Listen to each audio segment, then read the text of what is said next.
Welcome back, everyone. I am here with Rod Bremby, the former Commissioner of Social Services for the state of Connecticut, who recently went on to work in the private sector at Salesforce on public-private partnerships. Earlier in your career, you worked as the Secretary of the Department of Health and the Environment in Kansas. Correct. And was the COO in city government and have had so many roles in your career. So we're very grateful to have you here with us today, Rod, speaking to our students. And one of the themes that has been emerging is the way you've had different roles over the course of your career, starting in city government and then state government and then private sector, and some of those similarities and differences that you've observed. So we're going to talk about all that and more today on the podcast. Sounds great. Delighted to be here. So let's start with Connecticut. Okay. The way that I first had the opportunity to connect with you was when the Deputy Dean of the Yale School of Management was listening to an NPR podcast about how the SNAP program, the Supplemental Nutrition Assistance Program, otherwise known as food stamps, in Connecticut went from worst to first. It used to be the worst in the country, and then it became the first in the country. Was that true, or was that an exaggeration? That was unfortunately quite true. When I came in April of 2011 in the Malloy administration as commissioner, our SNAP ranking for timeliness, that is how many applications could we process so that it was timely, was 53rd in the nation. We were behind all 50 states, Guam, Puerto Rico, and the Virgin Islands. So we were 53rd in the nation. How is that even possible? Right. For a progressive state like Connecticut, not being able to timely process applications meant that there were a lot of things going wrong with the system.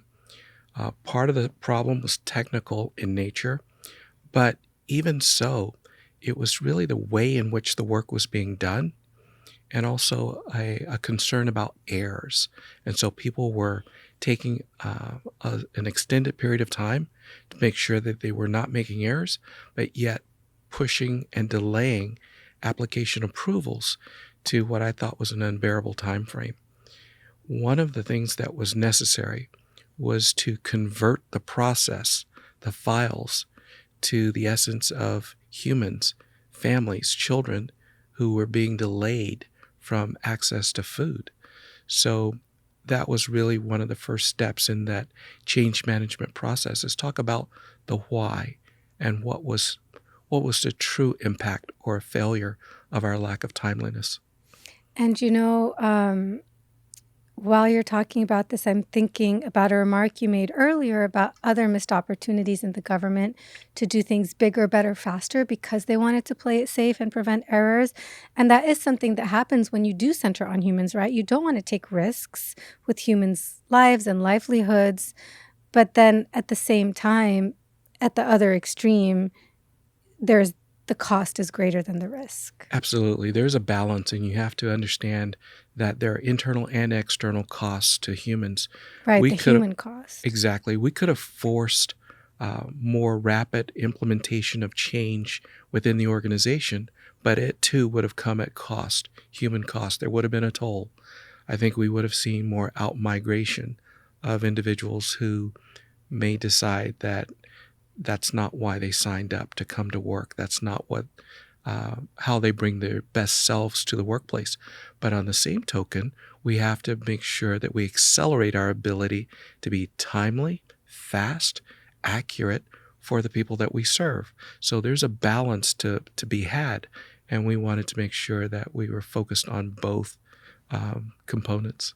So when the deputy dean heard this podcast, he came and knocked on my door and he was like, hey, let's write a case about CT SNAP. And I was like, sure, let's do it.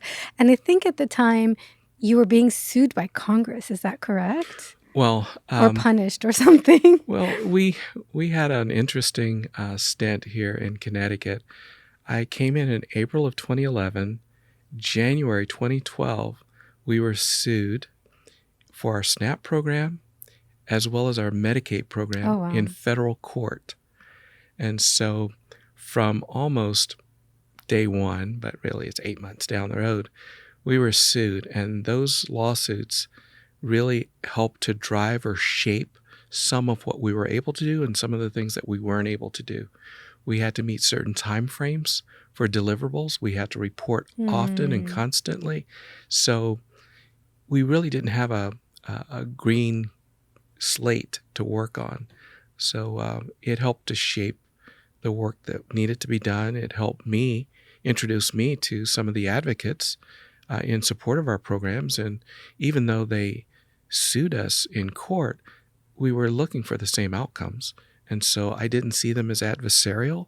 I wanted to see them as partners in an endeavor where we could better serve our customers and their neighbors. Tell me more about Medicaid. You talked a little bit about what was going on with SNAP. What was going on with Medicaid? There was a lot going on with Medicaid. There was a timeliness issue in Medicaid as well, but we were also getting ready to unpack the most significant Medicaid transformation in the state's history. We had 3 managed care organizations that were driving the Medicaid program, but they were charging something like 12% for administrative cost structure on top of a $6 billion program. And we thought we could do that for somewhere around 4%. So we actually were able to self-insure our Medicaid program, absorb 8% of the cost of the program as savings, and use that to expand some capabilities. We partnered with an ASO, which was a nonprofit. What does that stand for? Administrative Service Organization. It was a community resource, community health organization that was extremely valuable to us. They helped set up critical care nurses. So if, in fact, people met certain conditions, they could partner with them on ensuring that they got appropriate access to care or access to specialists or whatever they needed. But we were able to drive down the cost, the overall cost of the program, improve outcomes, and also be identified in 2017 in Health Affairs, July 2017 Health Affairs article as being the most efficient program in the nation. We drove down PMPM per cost per member by 7%, greater than any other Medicaid program, any Medicare program, or any private program in the nation, but yet with better outcomes. So you did this all in response to being called to court by Congress? There were so many things that we wanted to tackle when we got here. And typically in talking with my peers and people who actually came before, they suggested that you only tackle one really big change management issue. But there were so many opportunities here that we tackled several that most people would only touch one of them. But the Medicaid transformation was one, the SNAP transformation was another, looking at the underlying infrastructure that supported both programs and the other 52 programs that we run. So we did a lot, and it was fun doing it. I had a great executive team with us, and we had great leaders throughout the organization, and more importantly, great partners in the ecosystem, ones that would be willing to sit down with us and share what they were pleased about, as well as what we weren't doing so well. And so I was grateful for my time here in Connecticut. You've mentioned so many things I want to ask more about. The underlying infrastructure that SNAP and Medicaid shared, the other 52 programs, and the partners that held you accountable. Mm-hmm. I'll start with the last one. Can you share some examples? Sure. The community access agencies were partner organizations that we were joined at the hip with in trying to address poverty reduction. It's their mission to do so, and it took us a little while to find the right cadence and the approach to work with the community action agencies. Funding would come to them from the federal government through us, and so we needed to make sure that we were distributing the resources in a timely way, that we were clear about what objectives we were wanting to achieve together. And then we wanted to identify those specific programs where they were much better suited because of their proximity to our customers to deliver. And boy, did they deliver. They were phenomenal with the heating assistance programs, cooling programs in the summer. But that was one example of an organization. Community health centers were another. They helped to inform us about how best to serve our customers when they had medical conditions. They actually helped us create an innovation that is slowly begin to show promise throughout the country. Oftentimes, Medicaid patients need to see specialists, but specialists have very finite amount of time in order to see any patients. I mean, they are very valuable components, touch points in the medical continuum. And so with the community health organizations, they helped us to do a consult. So using telehealth, the Medicaid member might be in the primary care doctor's office, provider's office, but it's the primary care provider that reaches in to have the conversation with the specialists to make sure that the care is provided or to know whether that was the right specialist to see. So instead of booking a time with the specialist that may or may not get filled because of transportation issues or a lot of things, and having that block go to waste, we were able to better consume specialist time and care and attention through an innovative program that our partners helped deploy. And you also mentioned the role of the end user and those with lived experience, such as a group of mothers that you connected with in New Haven that became part of the change. Tell us more about that. Absolutely. Mothers for Justice. My first year here, a couple months into my stint here, I saw out on YouTube this clip from a group of mothers here in New Haven talking about the deplorable experience they had coming to our office trying to get service. And they talked about how they were disrespected. They talked about just a number of things. And so I thought it would be useful in our change management cycle to bring the group up, to invite them to visit with my management team, all managers of the organization, and share firsthand their experiences so that we could all get grounded in not just the story, but in the feeling of the experience. I felt that was necessary to help guide us towards better customer engagement. And so they shared with us the things that we were doing right, things that we weren't doing wrong. We put a list together. We prioritized the list. We began to tackle the list. About 8 months later, we came down to New Haven, just the executive team and I, and we sat down and we went through the list and we shared the changes that we had made and the changes that were still yet to come. And lo and behold, we learned that there are more things to do that weren't on the list. So that helped to ground an understanding for continuous improvement in dialogue and engagement with customers so that we could not just stop and say, well, checklist completed, we're done. It's a never-ending opportunity to up-level your service for the people you care about. So what did you end up doing at the end of the day that took Connecticut from worst to first? Tell us about some of those changes you implemented. We did a lot of things there. The very first thing we did was we had a review cycle that at the end of the quarter would report back out to the workers how well their offices performed. And I felt that that was like trying to drive 70 miles an hour looking in the rearview mirror. So how do we get ahead of the cycle? And so we started sampling the work real time so that our quality assurance folks would sample cases real time, look for anomalies, problems.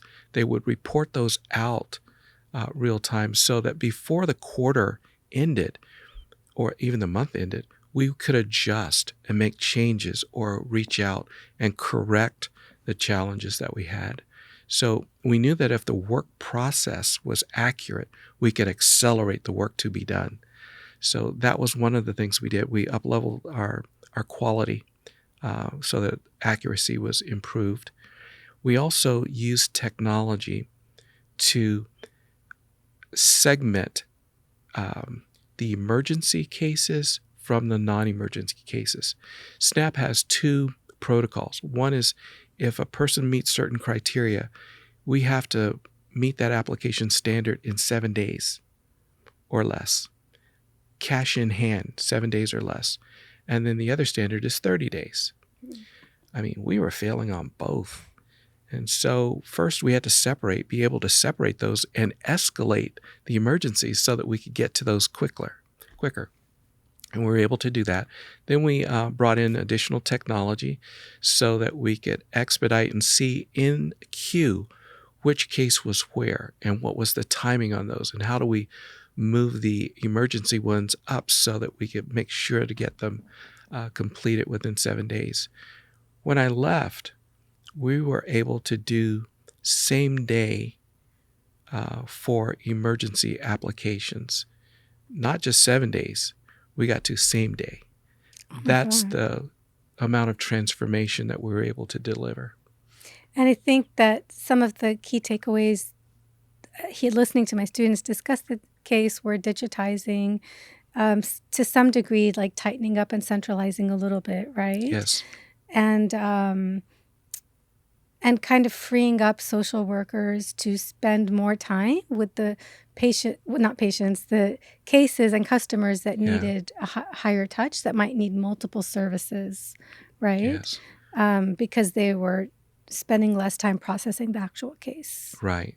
One of the areas that we felt could stand more attention, more improvement, more excellence was helping to delineate real-time work from work that is more heavy lifting, or where face-to-face thorough understanding of root causation was required.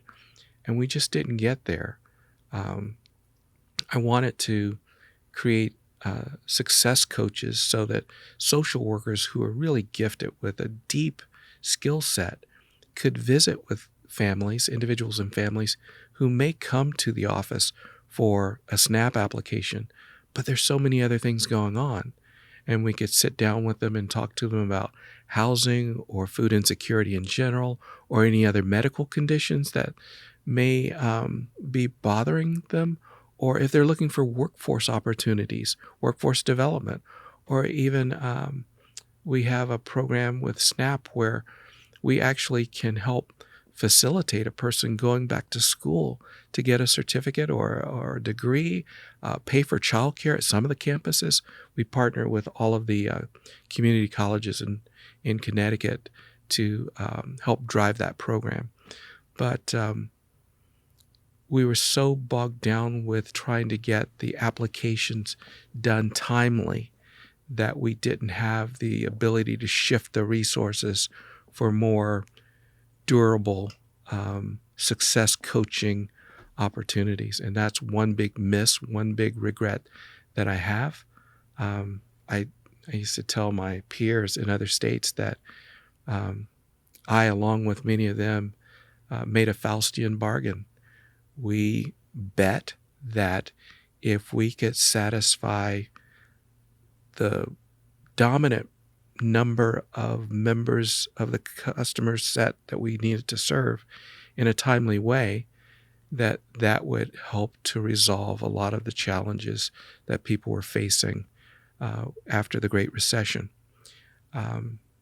People also were looking for relationships, and we disrupted some of those relationships by trying to be faster and more accurate and better to serve more people when we needed to carve out a group to serve people who were really, really, really in need. So that's that is a miss that I regret, but there are very few regrets that I have um, throughout my experience here in Connecticut. And that was one of the things we talked about today. To what degree and how we were discussing in class, can technology be used to reinforce rather than replace human relationships? Yeah, I think today more than ever, technology uh, has the promise of augmenting the work of frontline, second line staff to consume and take on duties and tasks that otherwise would deflect them or preoccupy them from spending quality time, face to face time with our customers. So I'm counting on, and I think many of my former peers are counting on, technology is augmenting our staff in a way that frees up more time for them to be more engaging. I'm seeing that personally in doctors' offices where uh, the first round they had their tablets, and so instead of sitting down and having the conversation, they would have their tablets and they would try to uh, match you.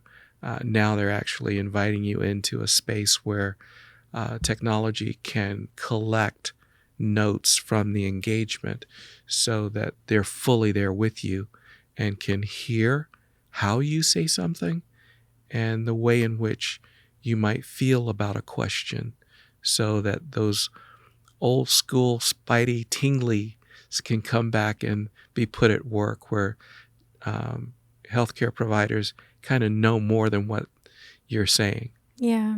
And as you were talking about all the different programs that people might be eligible for through the Department of Social Services, you mentioned so many, like, workforce training, childcare, all these things. I was thinking, like, there's no way anyone will actually know what they're eligible for and how to Yeah, navigate it.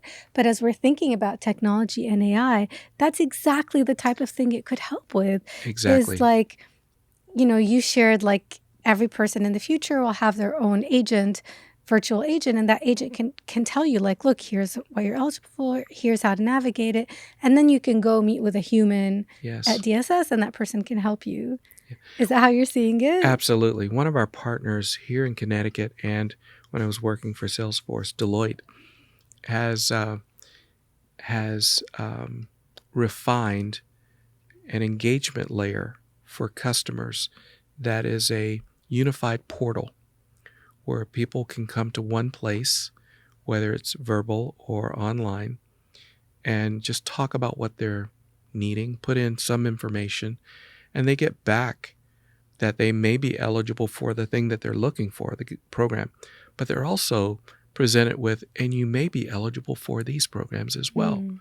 Would you like more information about them, or would you like us to complete the application for you just based on the initial information?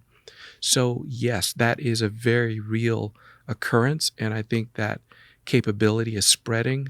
A number of states have looked for integrated portals so that it's not just the programs that the state offers, but the programs that might be available by nonprofit partners in the region in which the person lives. Yeah, it's all possible now, Yes. right? So, on that note, I want to ask you a little bit about your experience with Salesforce. So, when Okay. when you completed your role with the Connecticut Department of Social Services, you decided to go private sector. Yes. So, tell us. I want to hear about what you learned from there and how you got all this insight into AI and its prospects for the future. But first, share with us, like, why and how did that transition happen from public to private sector? Great question. I came in with the Malloy administration, Daniel Malloy administration, in April of 2011. And at the end of his term, I I decided to continue in Connecticut and work with the current governor. At some point in February, maybe March, he had decided that he wanted to go in a different direction. And so I needed to decide at that point whether to remain at the state government level or pursue an option at local government level, which I really loved, or try something different. And so I agreed to stay on until he found the person to serve as the next commissioner. So that was until July 2011. So I had a lot of time to look and take a You look mean at. 2021, right? Or wait, you said I said 2011. 2011. I'm wrong. 2019. Okay. 2019. So so I decided private sector, and Salesforce was the entity that had more products already available for the state and local marketplace. And I was looking for the best opportunity to have impact at scale. I wanted to have more impact in that next chapter that I was entering than the Connecticut. And Connecticut, we were able to do a lot here, but I wanted to go beyond perhaps a state. So not too many months later, I started in July of 2019. In February of 2019 or 2020, I started bringing up former colleagues, asking them what they were seeing in public health and whether they were having their briefings with the CDC. I thought they would have daily stand-ups, talk about what's emerging and what they weren't hearing anything. And I thought, oh my goodness. So you're not getting any direction from the federal government, but we've got this thing out there and it could become a pandemic, and this is dangerous. So I talked with our folks in Salesforce and public sector and said, what do we do when there's a big emergency? And so we formed actually what we call the Wheel. And that was an entity that brought together all the sales supporting organization to meet regularly. We were meeting twice a week there for a while, talking about just what we were seeing and what was needed. And so we began to share that, contact tracing was a critical service for public health, and contact tracing systems currently in play weren't sufficient for the scale of contacts that needed to be done. COVID was a beast. H1N1, when I was in Kansas as secretary, that was my first pandemic. H1N1 was a picnic compared to this COVID thing. And so we knew that we needed to execute quickly.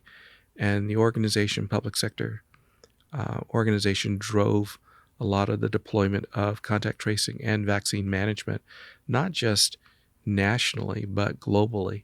And we had an outsized impact on the marketplace for contact tracing. At one point, some 20 months after we first deployed, we were 2/3 of the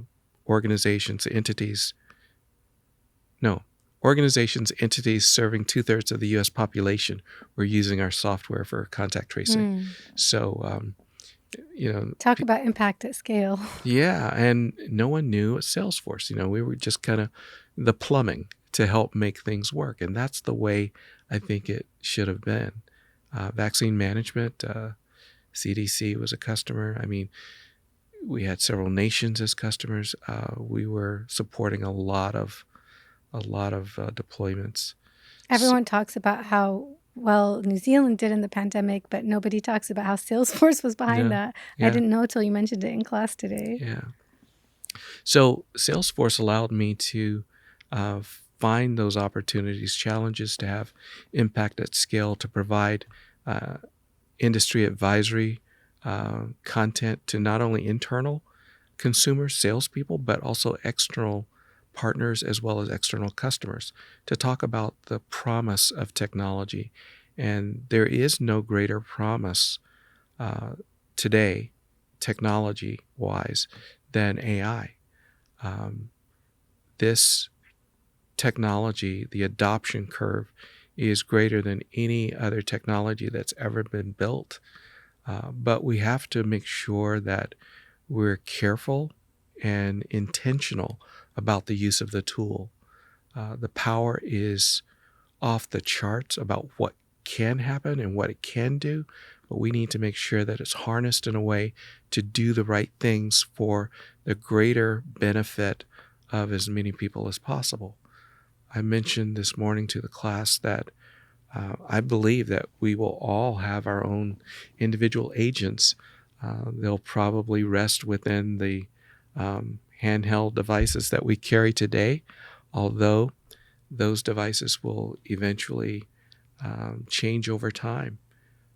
Today, our input is largely through tactile entering of information, slowly into voice, and I think we'll go beyond voice. I don't think the phone will inhabit our agents anymore. Our agents will live there. Our agents may look like a little clip that we carry on a collar, or it may lie within a set of lenses that we wear in our eyes.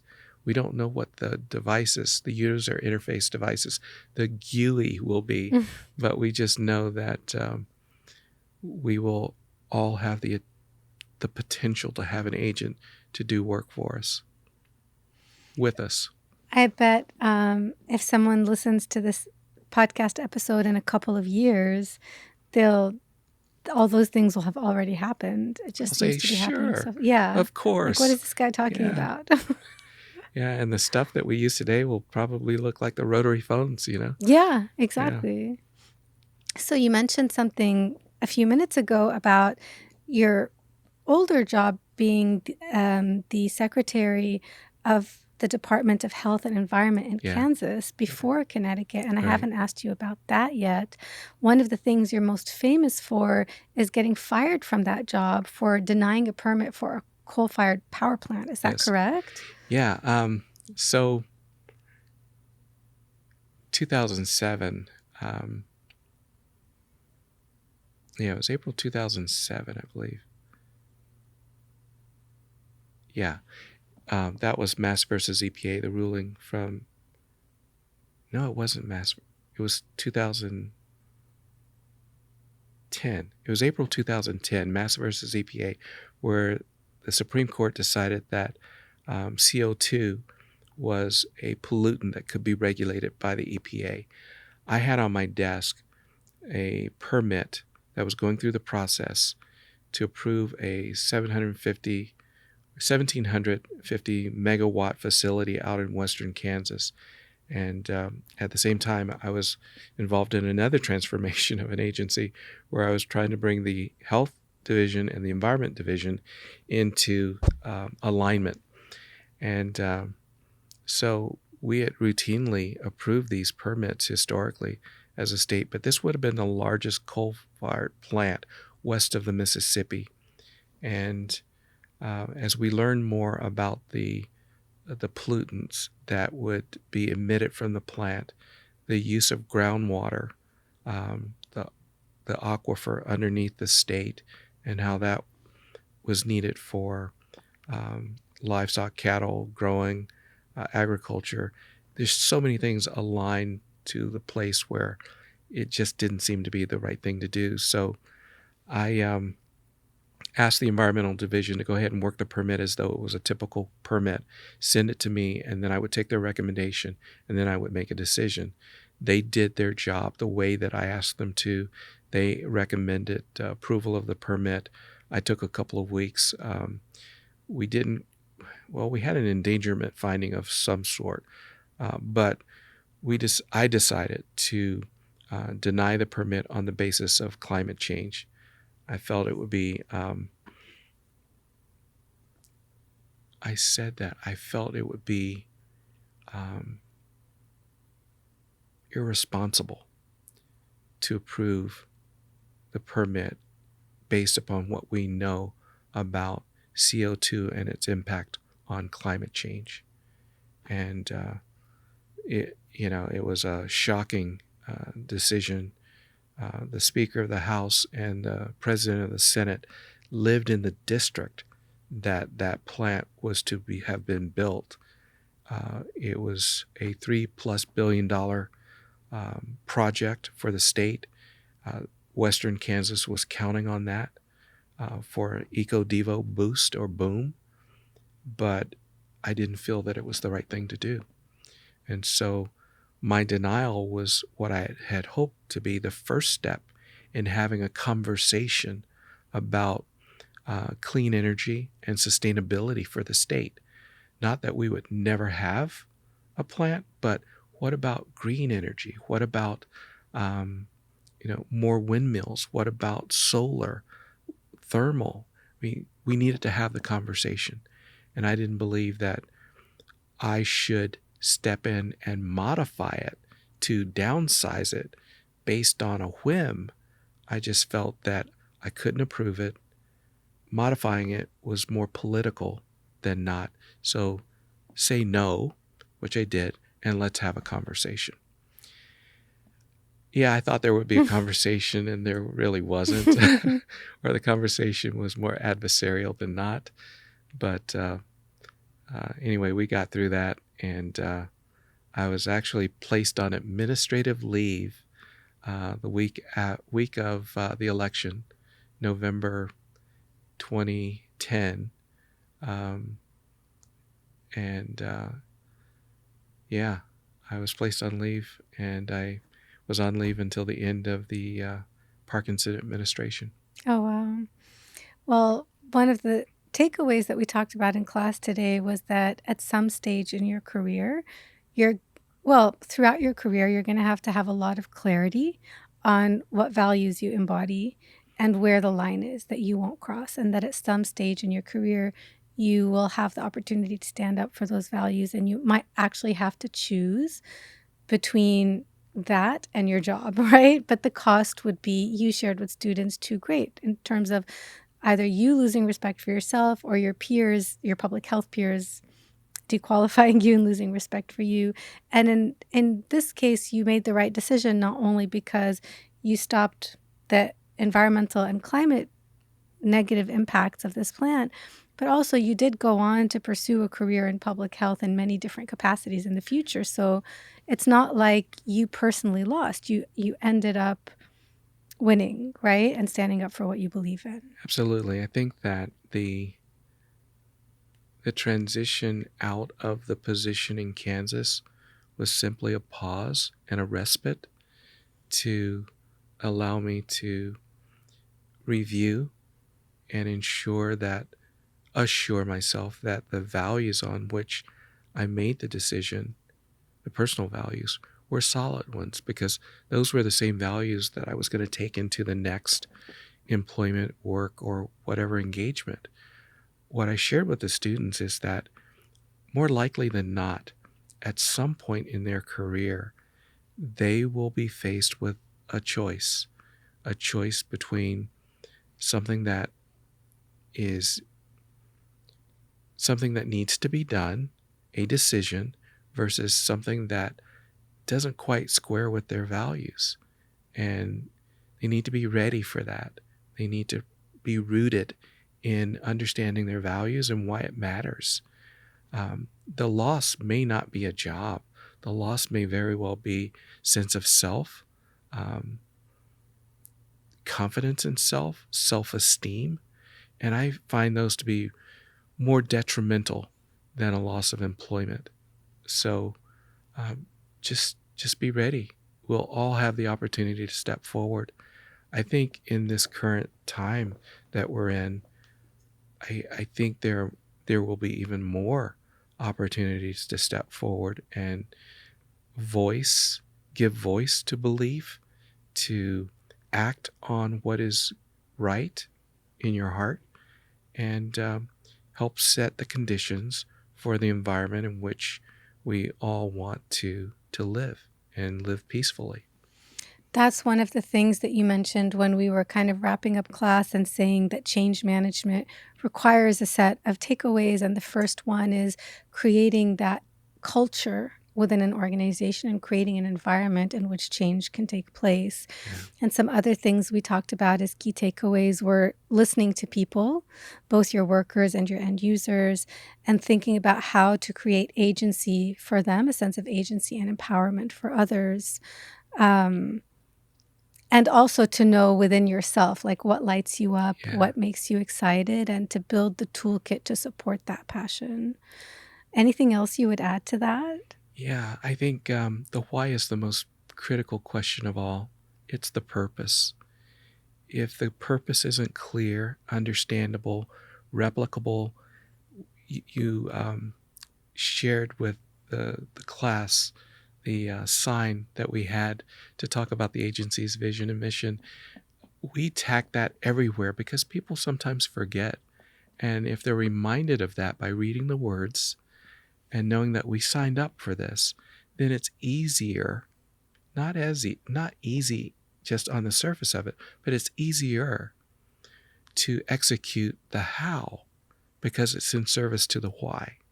So as long as you can get the why resolved, um, You can success can iterate the happen. how. Yeah, yeah.